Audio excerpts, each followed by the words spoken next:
নমস্কার বন্ধুরা, তেল ছাড়া ব্রেকফাস্টে হোক বা রাতের ডিনারে, স্কুল কলেজ হোক বা টিফিনে, যেখানে খুশি নিয়ে যেতে পারবেন এরকম স্বাস্থ্যকর একটি রেসিপি। আর এতটাই নরম তুলতুলে যে মুখে দিলেই মিলিয়ে যায়।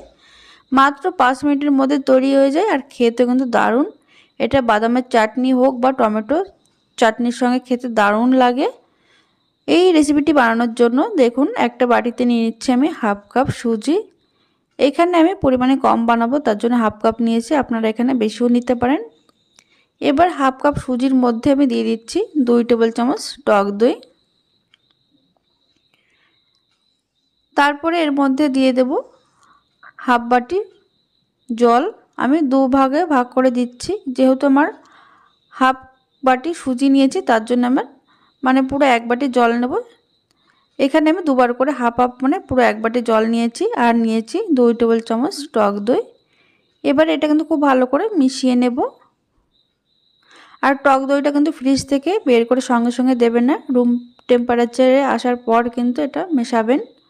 এবার এটা ঢাকা দিয়ে রেখে দেবো আমি 10 মিনিট। 10 মিনিট পরে আমি ঢাকনাটা খুলে নিচ্ছি।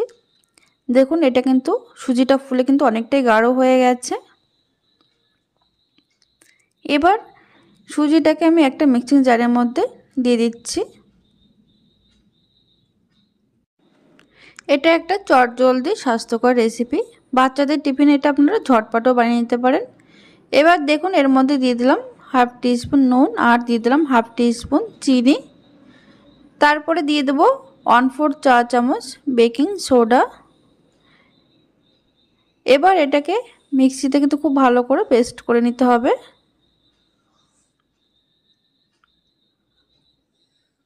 তারপর আমি একটা বাটিতে ঢেলে নিচ্ছি।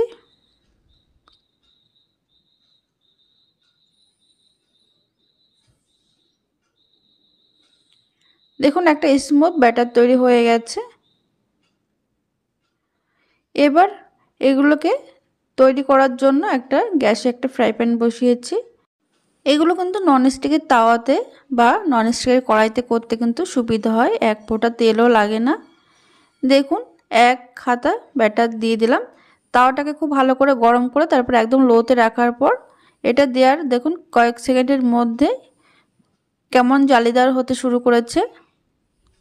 তবে কিন্তু এটা লো আঁচে রেখে দিতে হবে। লো আঁচে 1 মিনিট রেখে দিতে হবে। দেখুন, 1 মিনিট পর উপরটা যখন পুরোপুরি ড্রাই হয়ে যাবে, দেখুন কতটা ছিদ্রযুক্ত হয়েছে আর কতটা জালিদার। এটা কিন্তু একদম তৈরি হয়ে গেছে। তাওয়া থেকে কিন্তু এমনিই উঠে আসছে। আর নিচের কালারটাও কিন্তু খুব সুন্দর এসছে। এবার এটাকে আমি একটা প্লেটে তুলে নিচ্ছি। একইভাবে আমি আরেকটা করে দেখাচ্ছি। এটা কিন্তু আপনারা বাদামের চাটনির সঙ্গে সার্ভ করে দেখতে পারেন, খেতে কিন্তু ভীষণ ভালো লাগে। আমি আগের ভিডিওতে কিন্তু বাদামের চাটনি শেয়ার করেছি, আপনারা দেখে নিতে পারেন। আর টমেটো চাটনির সঙ্গে যদি এটা সার্ভ করতে চান তাহলে টমেটো, একটা রসুন আর শুকনো লঙ্কা পুড়িয়ে তারপর ঠান্ডা হওয়ার পর খোসাটা ছাড়িয়ে মিক্সিতে ভালো করে পেস্ট করে নেবেন। রসুন তবে গোটা দেবেন না, 3-4 কোয়া রসুন দিয়ে পেস্ট করে নেওয়ার পর তারপর একটা কড়াইতে কিংবা একটা তরকা প্যানে সামান্য একটু তেলে সর্ষে আর কারি পাতা ফোড়ন দিয়ে সরাসরি এই টমেটোর চাটনির মধ্যে দিয়ে ভালো করে মিশিয়ে নিলে কিন্তু একদম রেডি হয়ে যাবে টমেটোর চাটনি। দেখুন বন্ধুরা, হাফ কাপ সুজিতে আমার এখানে 7টা তৈরি হয়েছে। আর দেখুন কতটা নরম তুলতুলে হয়েছে, খেতে কিন্তু দারুণ হয়েছিল।